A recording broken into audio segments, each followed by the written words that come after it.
Muito boa tarde, Brasil. No programa de hoje a gente vai falar um bocadinho de política, podendo navegar tanto na área nacional como na nossa parte local aqui, porque ela é uma deputada distrital aqui pela nossa cidade, pelo nosso Distrito Federal, que é quase igual ao seu estado aí. É uma região administrativa federal, mas tem sua vida própria e, evidentemente, sua representatividade política, pela qual nós lutamos uma vida inteira. E, graças a Deus, aconteceu. Por pior que esteja hoje, ou pior que tenha sido ontem, ficar sem uma representatividade política seria 1000 vezes pior. O que a gente tem que fazer é melhorar e melhorar cada vez mais. Tivemos uma mudança radical na nossa Assembleia Legislativa, que equivale à sua estadual aí, e a gente espera, evidentemente, nós estamos aí com menos de 100 dias, que haja uma mudança real, que a gente tenha representatividade dentro da nossa Assembleia aqui. Tomara que aconteça a mesma coisa no seu estado aí. Bem, já disse que ela é deputada distrital, né? Mas ela é mãe, esposa, cientista política, onde eu vou poder navegar com ela e nos acontecimentos mais recentes da área federal. Ela é especialista em políticas públicas e em gestão governamental, servidora pública desde os 18 anos, com atuação Polícia Federal primeiro, na CAPES, depois no Conselho Nacional de Justiça, fundadora da startup Liga Delas, de empreendedorismo social. Ela é Júlia Lucy, foi eleita deputada distrital pelo Partido Novo, que fez bonito nas últimas eleições. Eu quero crer que não somente pelo nome, mas pelo nome novo, que é o que todo mundo desejava a partir de 2019. Tomara que ela seja a representante deste novo para todos nós. Júlia Lucy, seja bem-vinda ao programa, viu, querida? Muito obrigada pelo convite, é um super prazer estar aqui. Com tanta passagem, né, pelo serviço público e tudo mais, chegar numa Câmara Distrital, não dá para levar um susto, não? Muito susto, muito susto. Eu sou servidora pública federal desde os meus 18 anos, né? Eu já transitei pelos órgãos que o senhor falou. E quando eu cheguei à Câmara, eu realmente fiquei assustada. Na Câmara, por exemplo, nós não temos um sistema digital para tramitação de processo administrativo ou legislativo. Então, significa que tudo que acontece na Câmara é por papel. A gente tem que fazer no papel, encaminhar para o outro gabinete. Então, aí o senhor já imagina o que acontece, né? Os papéis se somem, os prazos são muito dilatados, a gente perde o controle das coisas. Então, especialmente para mim, que atuava como gerente de projetos de tecnologia da informação no Conselho Nacional de Justiça, é assustador, né? É muito arcaico essa forma de gerir, né? Como é que a gente muda isso, hein? Porque já era para ter mudado.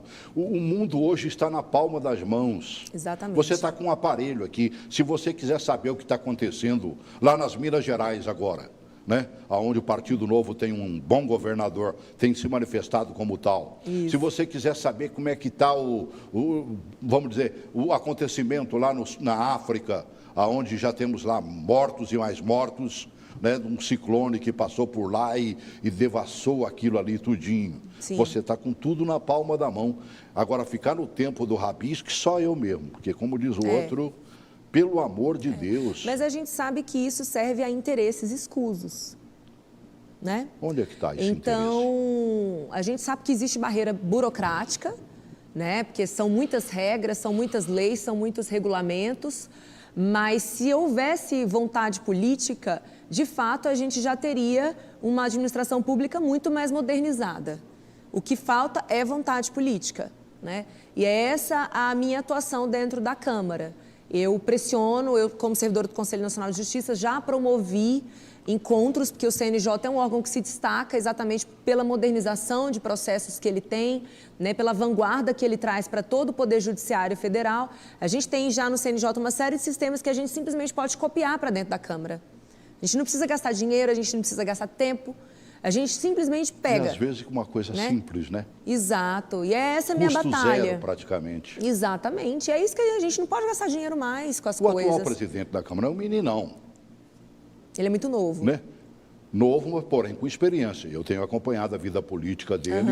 Ele é um bom representante tá no segundo e mandato. cumpridor das suas promessas políticas, né?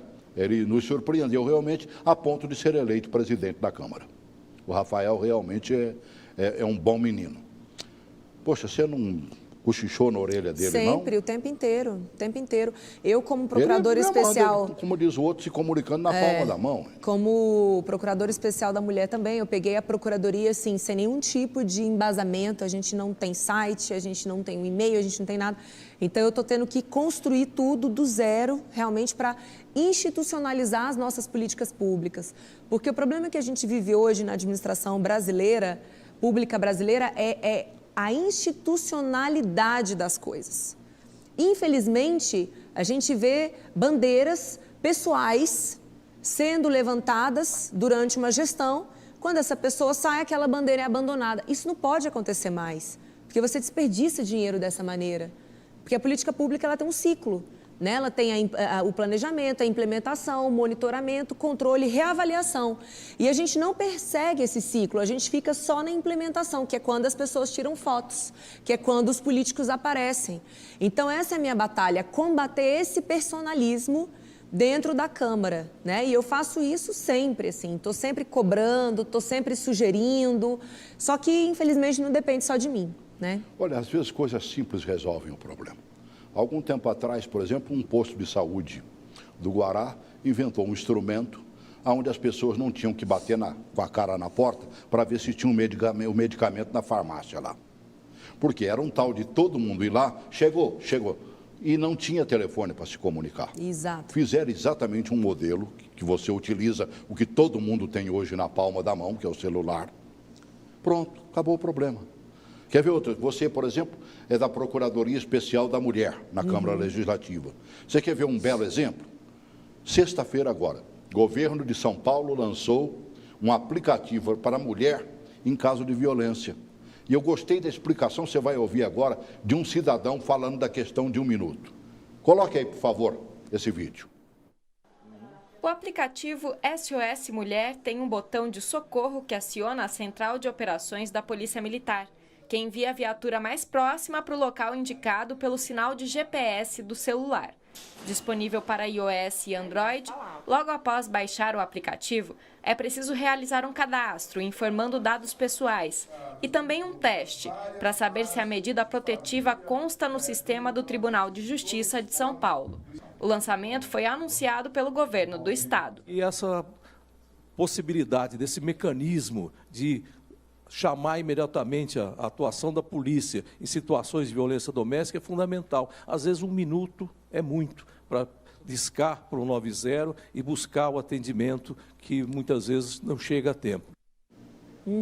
Paulo tem toda a razão. Com certeza. Você apertou ali o sistema, primeiro você faz a conexão, eu acredito que não deve demorar muito tempo, faz a experiência que ele disse ali. Mas eu posso dar uma boa notícia? Diga. Como procuradora da mulher, nós estamos já em tratativas com a Secretaria de Segurança Pública do Distrito Federal. Para a mesma coisa. E já existe esse dispositivo que está agora numa fase de implementação, que é o botão do pânico. É o botão do pânico. Já existe, a gente já tem aqui. E como ele é necessário, esse 1 minuto que Com o Paulo certeza. citou ali, até Com que a certeza. pessoa vai ser atendida pelo 190, que às vezes dá ocupado ou dá um tempo de espera, porque é muita gente ligando.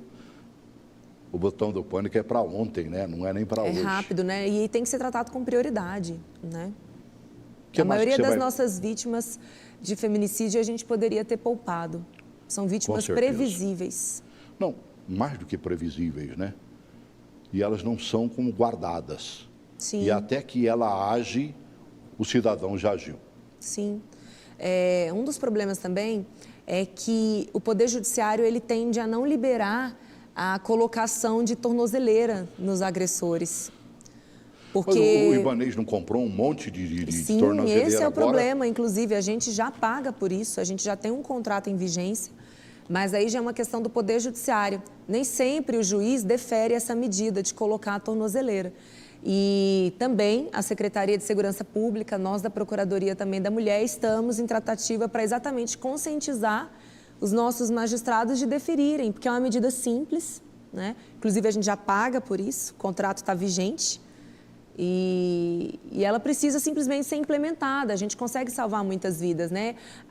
O agressor da mulher, aquele que chega às vias de fato, né, de matar uma mulher, 80% dos casos são pessoas próximas, né? São seus companheiros, maridos, tios, primos. Então, é muito fácil descobrir quem é que praticou. Se é fácil descobrir quem praticou, é muito fácil prevenir esse crime. O que falta, na realidade, é uma ação coordenada dos poderes envolvidos. Parece que eles não gostam de coisas simples, menina. É. Eles querem gastar milhões em coisas que, às vezes, não funcionam. Exato. Há muito tempo atrás, deram uma opinião de que seria a coisa mais fácil do mundo. Naquele tempo só tinha o celular, eu falo e escuto. Certo? Que para você tirar os celulares funcionando de dentro de uma penitenciária, bastava você colocar, isso foi comprovado, uma antena, né? uma tela de galinheiro. Aquela telinha safadinha, né? Quando muito é de passarinho, que é menorzinha, mas diz que é de galinheiro, que tem um buraco desse tamanho assim, resolvia o problema. Sabe quantas telas eles colocaram? Nenhuma. Nenhuma. E é até interessante o senhor trazer esse assunto, né? Que aqui no DF a gente está passando por uma situação de grande risco, que é a vinda, né, do Marcola. Primeiro que o DF não deveria ser sede de um presídio federal. É importante a gente falar... porque fizeram uma sede e permitiram que fizesse. Exato. Por que é importante a gente destacar isso? O Distrito Federal, a migração da capital da República do Rio de Janeiro para o Centro-Oeste foi exatamente para trazer mais segurança para a República. Nós concentramos os 3 poderes, né, federais, e nós temos uma série de organismos internacionais sediados aqui em Brasília, e esses organismos, que são as embaixadas, que são outras entidades internacionais, elas confiaram no Distrito Federal que a gente teria capacidade de garantir a segurança dos seus representantes. E hoje o nosso presídio federal está a 6 quilômetros de distância do Palácio do Planalto. Então, eu que inclusive já trabalhei com crime organizado na Polícia Federal, sei. Onde ele chega, ele se alastra. Então, hoje, neste momento, a República... Mesmo um presídio de segurança máxima? Com certeza. Porque é isso que o senhor está falando. O crime, ele corrompe. Ele compra. Por que não tem uma tela que é uma solução simples? Por quê? Porque serve a interesses.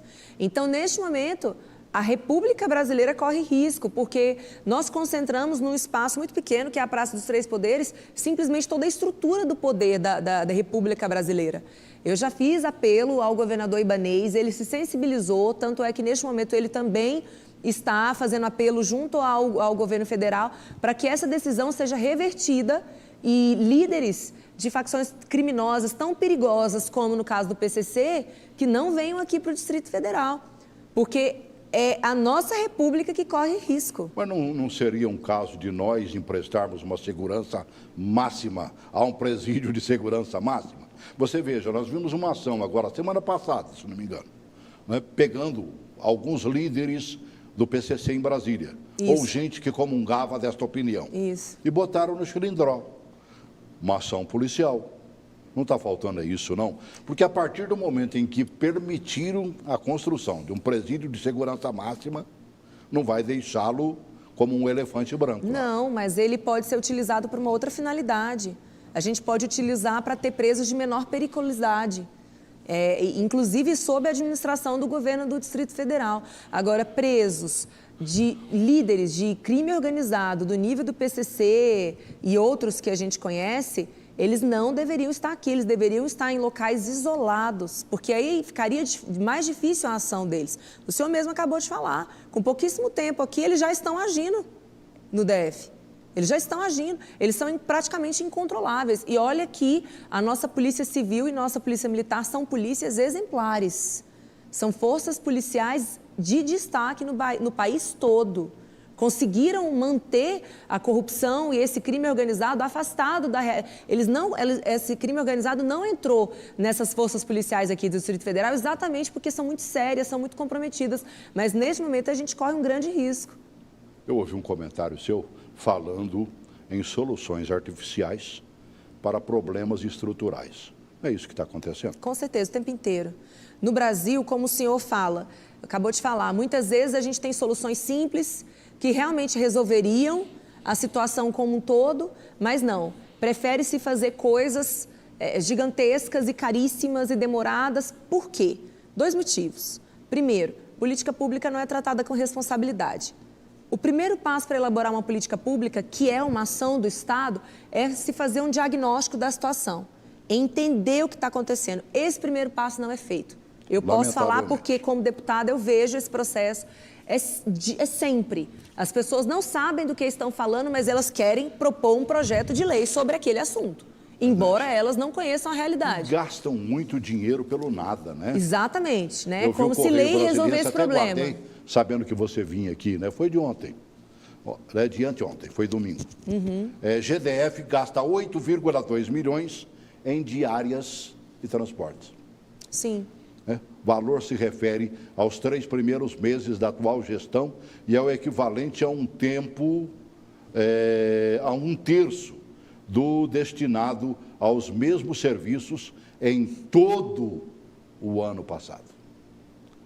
Nova Cap é o órgão que mais consumiu dinheiro. É verdade que hoje, né, na segunda-feira, trouxeram lá dizendo que não, o dinheiro da Nova Cap é do SOS Brasília, está sendo bem aplicado, tomara que seja. Aí compete a vocês atingirem aquele papel, né, que quase sempre todo distrital abandona, viu?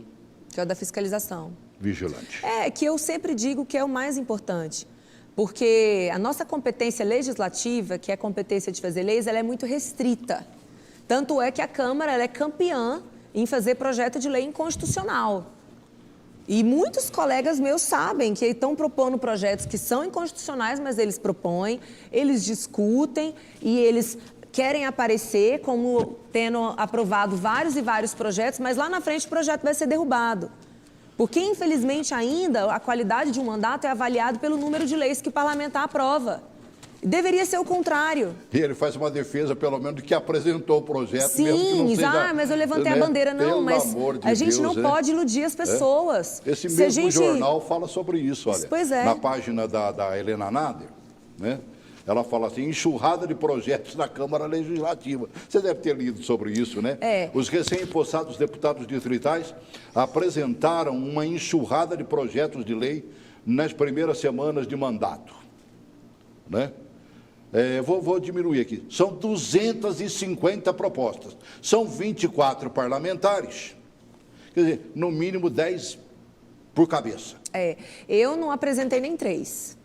Eu não apresentei 3, inclusive quero deixar um recado. Acompanhem o meu mandato e vocês vão ver que a atuação de um parlamentar ela tem que ser em cima da fiscalização e não da produção de leis. Porque muitas dessas leis aí, sabe para que foram criadas? Para instituir o dia da profissão fala exatamente X. Aqui, né? Mostram que isso aí vai gerar a possibilidade de investir no dia do vento. Exato. O vento vai passar e eu quero dinheiro para mostrar que o vento está passando. Aqui no DF nós temos, por exemplo, o dia do vampiro, né? Nós temos o dia da corrida de casais do Núcleo Bandeirante. Então, a gente pergunta, para que isso? E no meu gabinete a gente já levantou, o custo de cada lei produzida é R$1,5 milhão de reais. R$1,5 milhão de reais. Por cada umzinho? Por cada lei que é produzida. Então, a gente deveria utilizar o nosso tempo como parlamentares e nossas equipes que são caras. Eu uso metade da verba de gabinete, mas os meus colegas não. Eles usam toda a verba de gabinete. Com exceção de um deputado também. O deputado Leandro Graça também corta 50%. É muito alto, é R$160 mil. Eu fiz questão até, você gravou um vídeo sobre isso, né? Pega esse vídeo número 3 aí, coloca para mim. É a própria Lucy falando, tá bom? Coloquei. A Câmara Legislativa do Distrito Federal aprovou redução de 40% na verba indenizatória para cada um dos 24 deputados. De R$25 mil, agora a indenização vai ser de R$15 mil. Será que é muita coisa? Vou jogar alguns números para vocês. A verba de gabinete de cada deputado distrital é de R$230 mil por mês. A Câmara dos Deputados, por sua vez, tem uma verba de gabinete no valor de R$102 mil. Em relação à publicidade, a Câmara Legislativa do Distrito Federal gasta, em média, 27 milhões por ano. Esse ano, a previsão é de gastar 30 milhões. Quanto gasta a Câmara dos Deputados, que tem representação federal? Nada. Então, eu vou deixar que vocês tirem as conclusões de vocês a respeito do custo que o cidadão brasiliense arca para manter a Câmara Legislativa. Exatamente isso. Que coisa de maluco, né? Isso. A diferença do que gasta um deputado distrital para um deputado federal. Exato. Não tem justificativa. Não tem justificativa. Né? Essa verba de 230 mil é contemplando a verba de gabinete mais a verba de liderança. Por isso que foi um valor superior ao que eu tinha falado. A própria verba indenizatória, que é para cobrir despesas como gasolina, aluguéis, ela é altíssima e a forma de utilização, ela é muito pouco controlada. É muito fácil emitir uma nota fria e entregar, porque não existe uma fiscalização. Eu, particularmente, não uso essa verba exatamente para não correr o risco de acharem que eu estou fazendo algo errado. Então, as despesas do meu gabinete, se eu preciso imprimir alguma coisa, a gasolina que a minha equipe gasta, eu que pago, do meu salário. Porque, assim, a gente precisa moralizar o gasto, porque não é porque é legal que deve ser feito. Existe uma diferença entre legal e imoral. Imoral. Então, a gente está num momento, e o senhor falou que espera que o meu mandato seja novo de verdade. Ser novo de verdade é trazer práticas novas de verdade. Porque as palavras convencem, mas o exemplo arrasta. Então, eu preciso mostrar, dar o exemplo, assim como eu faço, os meus colegas de partidos, nossos outros mandatários também. Nós temos 8 deputados federais, nós temos 11 estaduais e o nosso governador Romeu Zema. E todos nós vivemos e entregamos um serviço de extrema qualidade para a sociedade, mas a custos reduzidos. Porque nós não fazemos certas práticas como a rachadinha. O senhor já ouviu falar da rachadinha? Sim. Isso é comum na Câmara.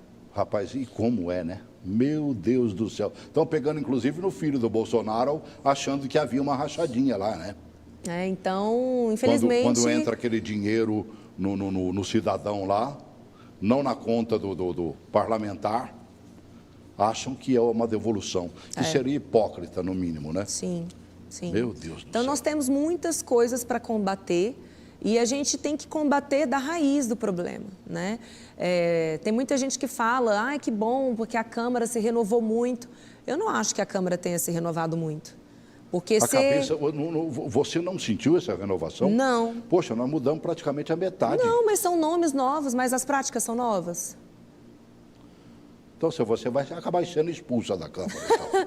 Não, mas a gente precisa ser crítico. A gente precisa ser crítico. Não basta ser um nome novo. Crítica junto com a sua lá? Tem. Por exemplo? Por exemplo, o deputado Leandro Graz é crítico, o que é da Rede, o deputado Fábio Félix. Fábio esteve comigo aqui, olha, né? Surpreendeu os telespectadores. Eu mostrei ao telespectador exatamente um Fábio que pouca gente conhece. Então, nós três temos características similares, né? As nossas campanhas foram baratas, nós somos jovens. Foi na palma da mão, né? Foi. Eu digo que eu tirei minha campanha do asfalto, literalmente. Você chegou a quantos votos se comunicando única e exclusivamente por redes sociais? 7.655. Eu gastei R$ 29.600 na minha campanha. E eu me comunicava pelas redes sociais, mas eu estava o tempo inteiro na rua. Que é o mais importante. Então, eu mostrava para as pessoas... As ruas é politicamente incorreto. Não. É muito importante esse contato pessoal, porque quando você olha no olho, a pessoa sabe que você está falando a verdade. Então, o meu convencimento é de olhar no olho, é de sempre falar assim, eu não vou te prometer nada. Isso eu sempre deixar muito claro. Eu me comprometo a fiscalizar, a defender seus interesses, a efetivamente representar. Né? Então, a pessoa sente a verdade.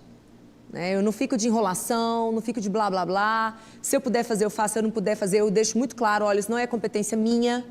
Então, é isso que as pessoas querem. Né? As pessoas estão cansadas de jeitinho. Pode até receber um não, mas prefere um não do que você dizer, não, vou ver, um dia eu vejo. Não, olha, eu vou contar uma situação que aconteceu na minha campanha que eu fiquei muito feliz com essa situação. Eu estava panfletando na saída do meu prédio, né? 6 horas da manhã, eu nem escovava os dentes, eu só entregava assim, porque eu não ia conversar com as pessoas mesmo, eu só ia dar para elas rapidinho.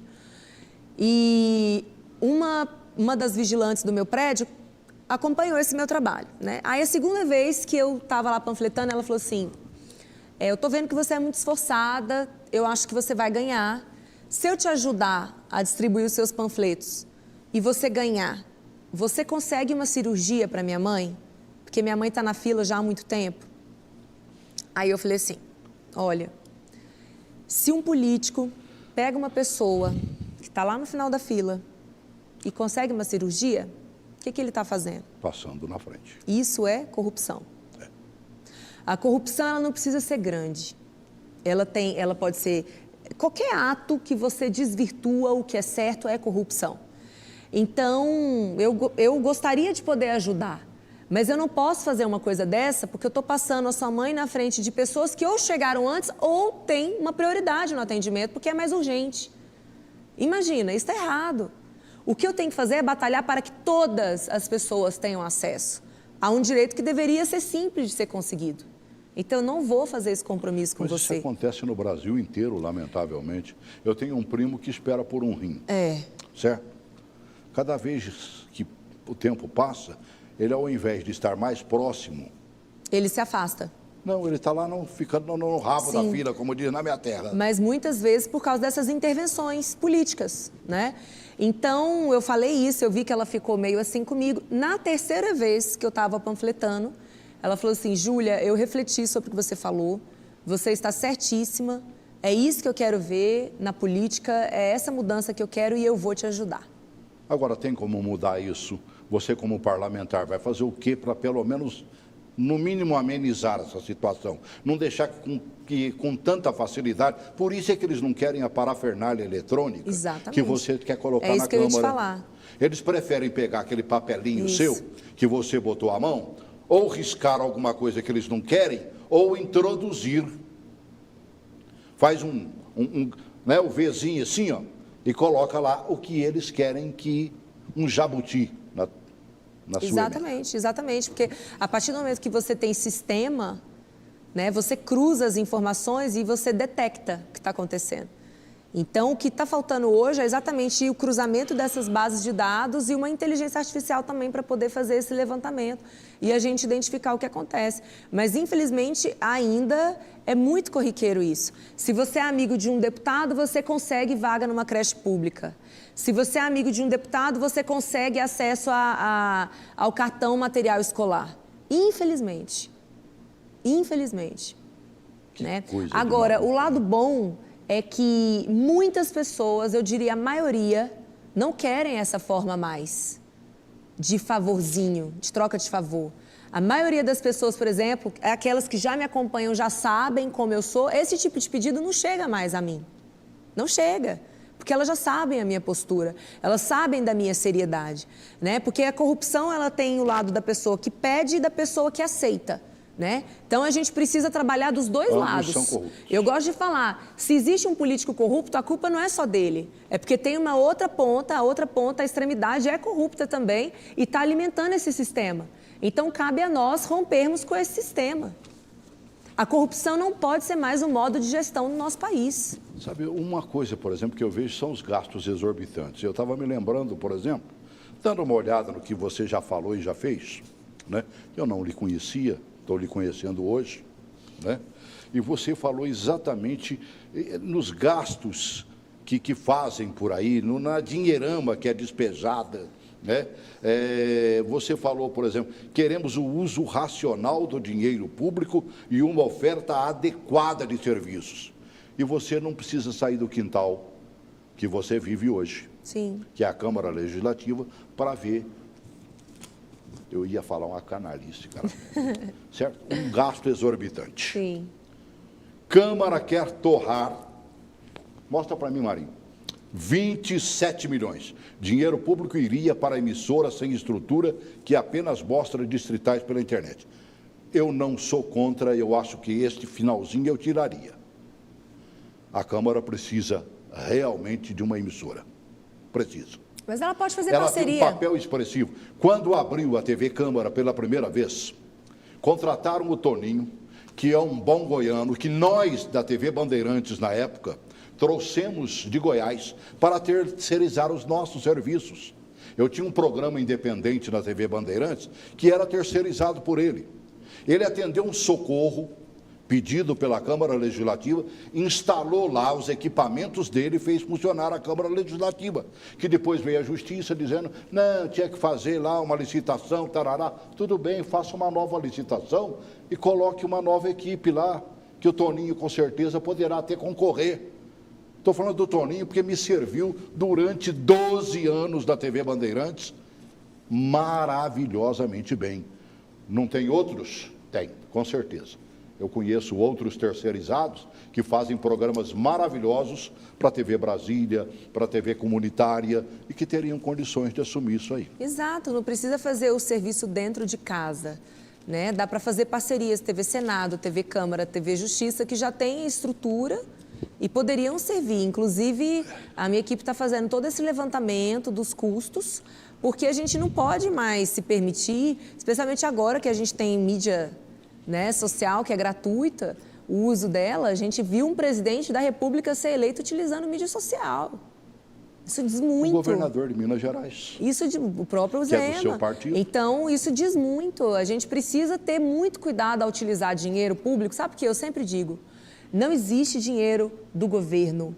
O dinheiro é do povo. O problema O governo nosso no não Distrito produz Federal... riqueza. Ele tira a riqueza das pessoas por meio de imposto. É nosso esforço que está ali. Então, deveria ir para as nossas prioridades. Posso falar? Uma prioridade que deveria ser prioridade zero no Distrito Federal? No país como um todo, mas como representante do Distrito Federal, eu vou falar por aqui. Creches. Creches. Meu Deus, ela é super necessária. Super, para toda a família. Quer cuidar da família? Meu Deus. Dê creches a todas as crianças. A santa oportunidade, porque hoje não se vive mais de salário de um pai. Sim. Tem que ser papai e mamãe trabalhando Exato, fora. Você, exato. como mãe, sabe disso. Não foi trabalhar nos lugares por onde você passou pelos belos olhos de ninguém. Muito pelo contrário. Não. Você precisava do dinheiro. Com certeza, com certeza. Então, as mães precisam trabalhar. Agora, não tem com quem deixar Não tem essas com quem crianças. deixar, e assim... As creches só atendem aqui em Brasília a partir de 4 anos de idade. Exato. E aí funcionam só até 5h30 da tarde. Não Olha é nem só. depois que o cidadão sai do serviço. Sim, aí geralmente a mulher ou o homem, né? Porque a responsabilidade de cuidar da criança, do bebê, é da família, né? Então o pai e a mãe saem 5h30, saem 6 horas, 6h30, e o filho já vai ter que ter sido pego 5h30 da tarde. Então muitas vezes aquela família que já ganha muito pouco, que tem dificuldade de se alimentar, precisa contratar uma pessoa só para poder pegar a criança e levar para casa nesse período, porque a creche não fica aberta. Então hoje, gente, se tem algo que nós temos que defender, e eu como presidente da Frente Parlamentar da Primeira Infância falo isso e quero lançar essa campanha aqui agora, é creche para todos. Todos. É obrigatoriedade Que não precisa ser governamental. da rede de ensino pública. Não, pode ser parcerias. Não, pelo contrário, a parceria com a iniciativa privada ela é muito mais barata. O custo de uma criança numa creche privada, uma creche integral, em que a criança faz 4 refeições, ela gira em torno de R$800, R$900. Quando é público, é R$1.600 o custo. Mas eles não querem ajudar quem faz esse tipo de trabalho. Então, o mais inteligente Algum tempo atrás, eu cheguei a acompanhar algumas reuniões. Estavam lá representantes da Igreja Católica, da Igreja Evangélica, de centros espíritas, né? Que todos têm espaço e espaço que fica praticamente ocioso durante o dia todo. Isso. Aí, resultado catastrófico. Todas elas aceitavam fazer uma parceria governamental. Isso foi no governo passado. Todas.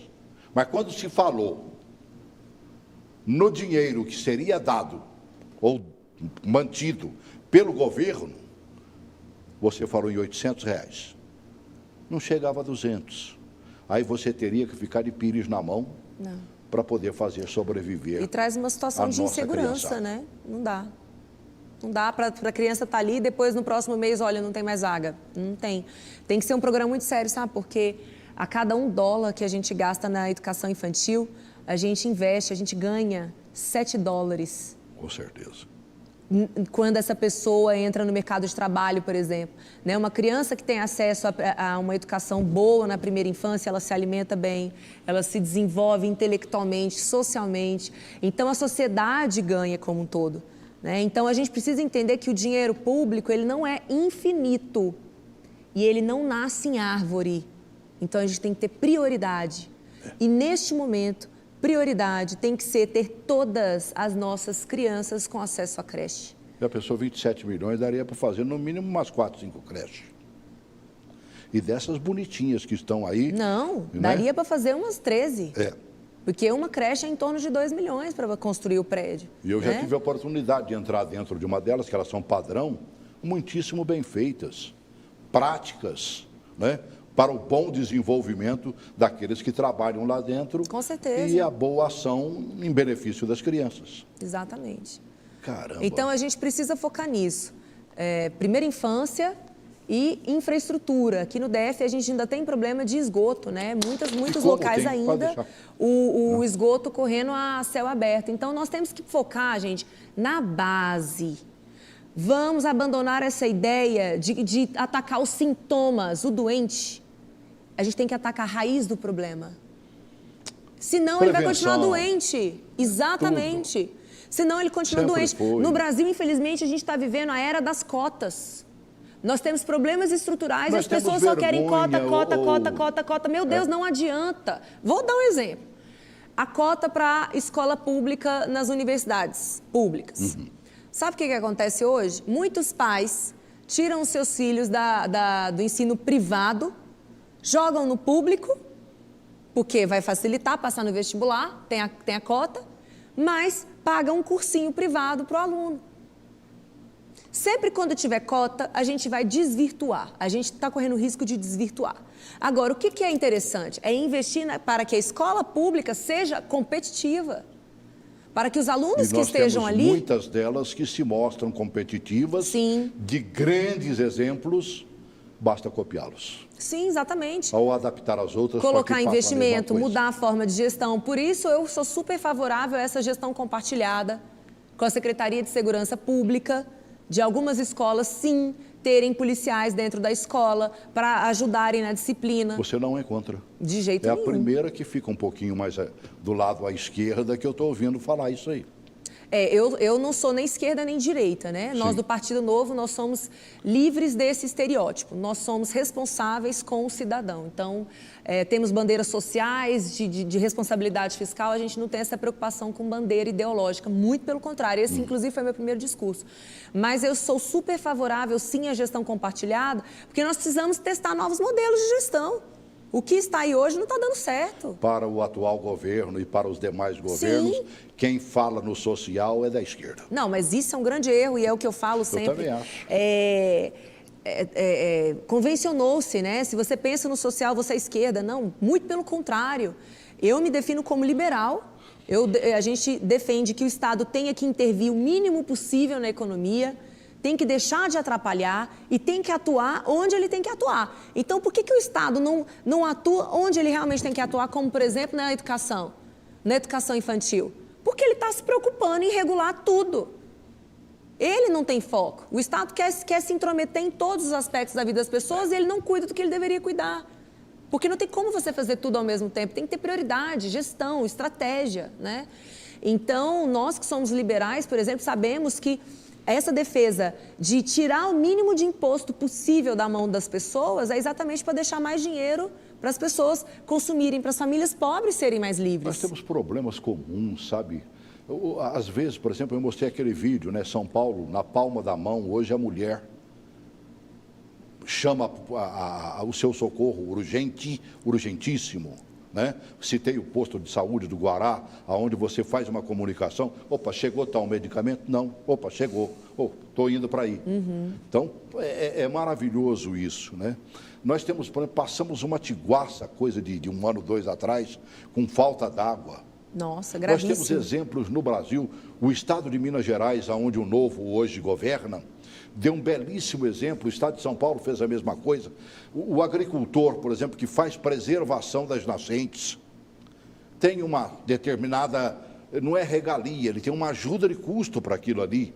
Facilita a vida do cidadão também, que não é fácil sobreviver. De jeito o pequeno agricultor no Brasil. Agora, nesta semana passada, até que, enfim, o governo do Distrito Federal e o governo de Goiás né, buscaram exatamente uma ação conjunta para a preservação e melhoria das nascentes.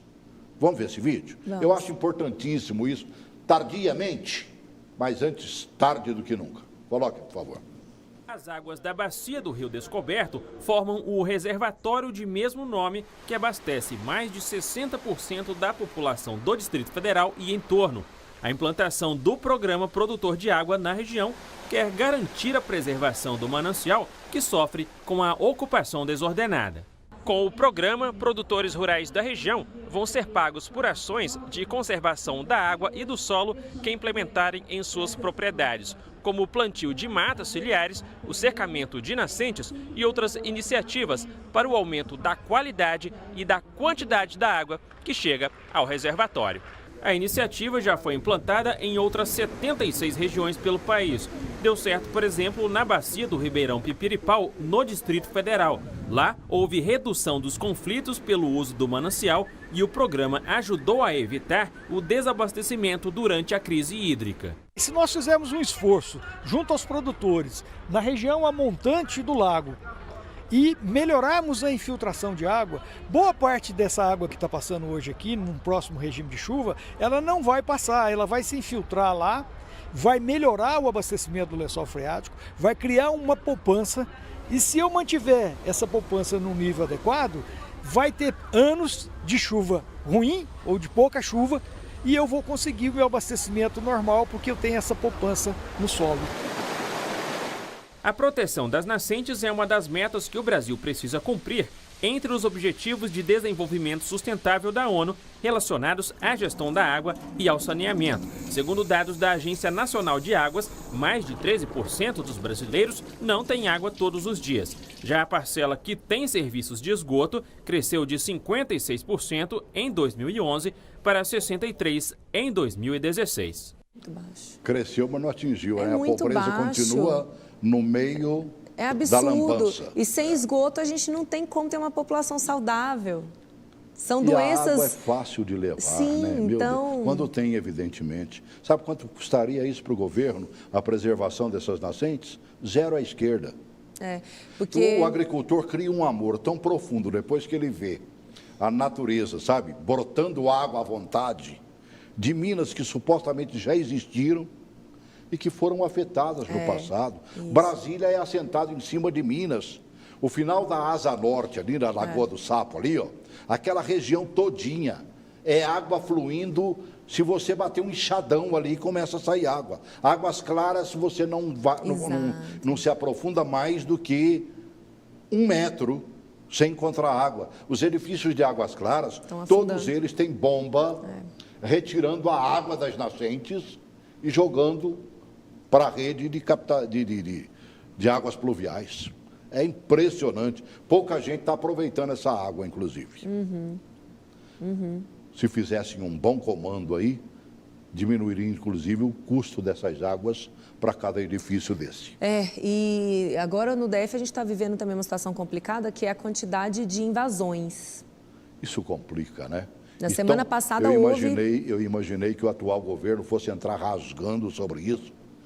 E essas invasões estão acontecendo. E os mesmos que fizeram as invasões passadas estão poderosamente se dando bem. Porque é uma máfia, né? É uma Bota máfia. máfia nisso. Né? Porque houve essa tradição em Brasília, né? De invadir, conceder o lote, fica tudo bem. Então, infelizmente, o governo sinalizou também durante a campanha, é importante a gente destacar, que ele iria reconstruir com recursos próprios, né, as casas que tiveram sido derrubadas. Isso foi um grande erro de campanha. Também não deveria ter falado isso. Mas agora, felizmente, ele está agindo diferente do que ele havia prometido. Na semana passada, ele já retirou algumas casas no bairro de Santa Luzia, que fica dentro da estrutural. Mas nós temos invasão no Guará, em várias outras... É o Parque Nacional mesmo, né? Sim, então aqui no DF a gente precisa entender que invasão, gente, coloca em risco a nossa segurança hídrica. E todo mundo tem direito à água. A água é o principal direito, antes do direito da moradia. E afeta, inclusive, a questão da energia elétrica também. Com certeza. Enchem de gato ali e um estouro daqueles gatos ali deixa metade da população sem energia elétrica. Isso. Então, olha, está na hora de realmente... Tudo que a gente faz sem retomar planejamento... o que Brasília teve no começo. Um programa habitacional verdadeiro, que funcione, como funcionou a X, na época dos áureos tempos de Brasília, que era a Sociedade Habitacional de Interesse Social, para você que é de fora de Brasília. Funcionava pianinho. Não fazem mais isso. Você não vê uma casa, sabe, quando constroem alguma coisa é em parceria. E aí os custos são bravíssimos. E a população nem sempre tem acesso ao financiamento que é feito através ou de bancos particulares ou bancos governamentais. Está na hora de você botar o dedão nessa... a gente já está avaliando caixa de marimbondo isso. aí. É né? uma caixa bota aquela mesmo. roupa branca, pede fumaça lá e vai lá e bota o dedo naquilo ali. Infelizmente, boa parte desses programas habitacionais também foi utilizado para benefício, né? De algumas associações e de pessoas que, inclusive, compram o espaço na fila. Então, é por isso que a gente precisa deixar a iniciativa privada atuar. Porque o poder público atuando nessa organização, sempre tem grupos que se beneficiam. Sim, que atue, tudo bem. Eu não sou contra a terceirização. A boa terceirização é maravilhosa. Ela poderá significar uma economia muito grande, quando bem contratada, evidentemente. Sim, com certeza. O problema é que muita gente gosta de ganhar junto com a terceirização. Com então, certeza. o que custaria 1 milhão, vira 2 milhões, Exato. 3 milhões, para o dinheiro ser devolvido para os interessados. Exatamente. É isso que nós temos que cuidar. Exatamente. Pô, peraí, nós vamos olhar. Nós buscamos uma empresa para o prédio onde eu moro, né? Para substituir uma outra. Nós fomos na vizinhança. Opa, aqui funciona bem. Opa, essa mesma empresa está funcionando. Pedimos para toda... Pô, está aqui os valores. Essa aqui nos convém. Vamos negociar com ela. Negociamos, está lá servindo. Exato, Sabe? mas é isso, a Pelo iniciativa menor privada que valor, tem que ainda cuidar. nos deu acima do que havia proposto. Não precisa do poder público intermediando isso. Esse é o ponto. Está faltando isso no governo, sabe? O bom interesse social, o bom interesse... Opa, eu realmente, além dos abraços que dei na campanha e me aproximei do povo, comendo no prato do povo, eu hoje continuo com o povo. Sim. É só o que nós queremos, mais nada. Não mude, um tio aí nessa história. Isso mesmo. Permaneça como disse que permaneceria. Tira os errinhos do lado, como aquela proposta de edificar as casas derrubadas, que aquilo ali É natural, né? Reconhecer algumas coisas que... Falar, não, eu decidi que eu não vou fazer, isso é natural, faz parte. E é, inclusive, uma atitude louvável, né? Porque quando a pessoa erra, ela tem que admitir o erro, não persistir no erro. Uma coisa que me chamou a atenção, eu deixei mais para o final, senão a gente ia rodopiar muito em cima disso. Você tem sido uma pessoa bastante ligada ao Regufe. Para você que é de fora de Brasília, Regufe é o nosso senador da República, né? E é aquele que realmente gosta de trabalhar, ter o melhor com o mínimo do gasto. Essa é a briga do Regufe desde que eu o conheço por gente. O que está saindo dessa parceria? Vamos chamar de parceria?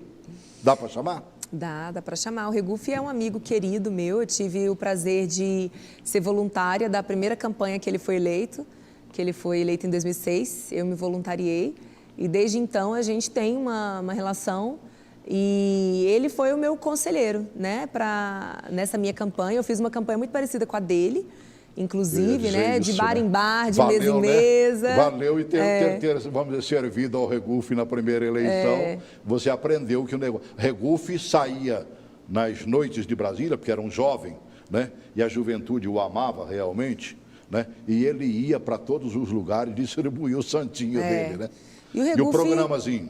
Exato, e ele enche a gente de orgulho, porque ele mostra que político pode ser honesto, né? Que ele pode cumprir o que prometeu, que ele está lá para fiscalizar. Então, é uma bela parceria e vamos ver o que vai sair em 4 anos. Depois de 4 anos, se as coisas não acontecerem como você quer e presume que aconteça, o que você vai fazer da vida?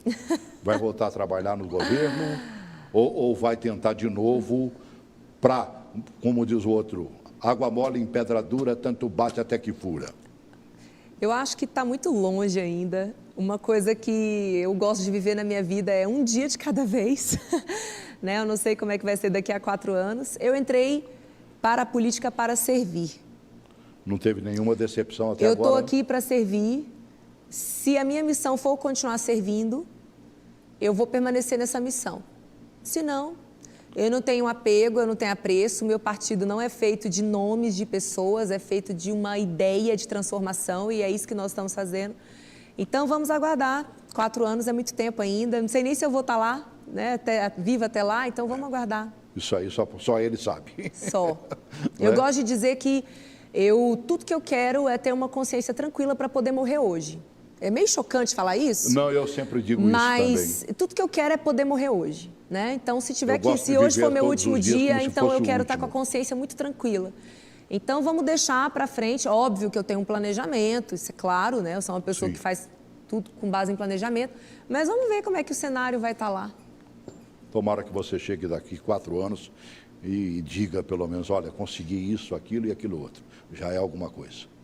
Porque fazer mudar, principalmente essas cabeças que gostam de gastar muito e não fazer nada, é muito complicado. É. Bota o dedo nessas feridas, seja a voz que nós precisamos. Olha, já essa semana agora... Sabe, você tem companheiros lá dentro que botam a boca no trombone. Sim, eu destaquei, né, o absurdo de se abrir uma licitação para comprar carros oficiais, né? Neste momento, assim, R$500 milhão para comprar carro não é prioridade. Inclusive, minha opinião não foi bem aceita entre os meus colegas, mas eu estou lá para representar o povo, certo? E eu sou a voz dessas pessoas. Quer colocar alguma coisa? Não, pode terminar. É que estão dando um toque lá que o nosso tempo já era. Ah, sim, né? Mas sempre... termina e conclui. A gente tira um minutinho do Sempre passa programa. rápido as conversas. E vou sempre denunciar, independente se eu vou ser criticado ou não entre os meus colegas, mas eu estou lá para representar de verdade as pessoas. Gostei do que você fez para o Passe Livre, viu? Na sua ação, junto com outros companheiros lá, enquanto o governo pensava em tirar de vez o passe livre de muita gente, depois foi cedendo um pouquinho, mas ao mesmo tempo queria baratear o IPVA, o R, como é que chama? Aquele imposto de ITBI, ITCD, que é de transmissão né? Que são impostos que concentram renda. O problema nosso, do nosso país, e é isso que nós do Partido Novo dizemos sempre, é que está na hora da gente deixar de tirar do pobre e dar para o rico. Quem sustenta esse país é o pobre. Porque é o pobre que paga mais imposto. Como os impostos, em sua maioria, são indiretos, que é o ICMS, o ISS, o pobre ele consome toda a renda dele. Então, ele proporcionalmente está pagando mais imposto. Então, está na hora da gente trazer justiça Não tem como fugir desse imposto. Tributária para o nosso país. E nós, do Partido Novo, defendemos isso. Você citou o Regufe aí, é a grande briga dele. O que nós gastamos, principalmente com os cabelos brancos, são medicamentos que você não pode deixar de tomar. É a diabetes, é o problema cardíaco, sabe? Uma série de fatores. E o Regufe brigando muito para tirar esses impostos, que significam, às vezes, quase a metade desses medicamentos. Tomara que você consiga uma boa ação. Agora, para cortar imposto, a gente tem que cortar despesa. A gente tem que cortar despesa. Não é aumentando a arrecadação por meio de mais impostos, é cortar despesa. Olha o que Minas Gerais está fazendo. Minas já está com superávit primário, porque cortou despesa, acabou de vender, o Zema acabou de vender um avião. Tinha acabado de sair da falência, né?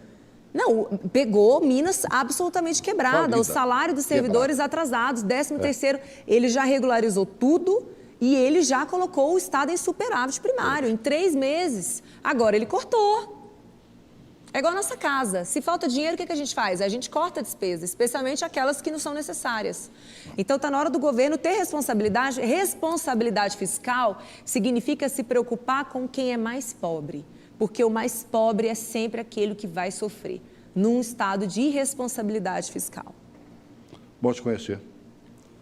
Vou te Prazer acompanhar. todo meu. Tomara que você realmente consiga ser diferença dentro da Câmara Legislativa. Eu posso fazer um convite? Faça aqui. Agora, dia 30, todo dia 30 é o dia do Partido Novo e esse vai ser, esse sábado agora, meu primeiro evento de prestação de contas do mandato. Então, já é uma oportunidade para mostrar que mais do que falar é agir e fazer. Tudo bem. Sucesso. Boa Obrigada. prestação de contas. Obrigada, prazer. Um grande abraço. Obrigado. Chamar o Alexandre para vir junto aqui contigo qualquer dia desses aí. Vamos. Que foi o candidato do Novo Alexandre, ao governo o Paulo do Distrito Roque Federal. também. E fez bonito, hein? Fez bonito. Paulo né? Roque também. Né? Com certeza será um bom político do Distrito Federal. Você leva jeito também, viu, menina? Vai em frente. Obrigada. Né? É tudo que a gente está precisando, alguém que realmente tenha consciência real. Ou é o povo, ou é nada. É só nós que pagamos imposto. O quilinho de arroz com feijão que a gente compra no mercado, está lá embutido o imposto. E às vezes o cara nem recolhe o imposto que nós pagamos. Imposto de renda, falei isso para o cidadão da nossa, que distribui nossos ganhos e tudo mais aqui. Falei a mesma coisa, falei assim, nós não temos como fugir, já vem descontado. Meu Deus, o pobre não é sonegador. Já os outros, tomara que nem todos sejam. Grande abraço.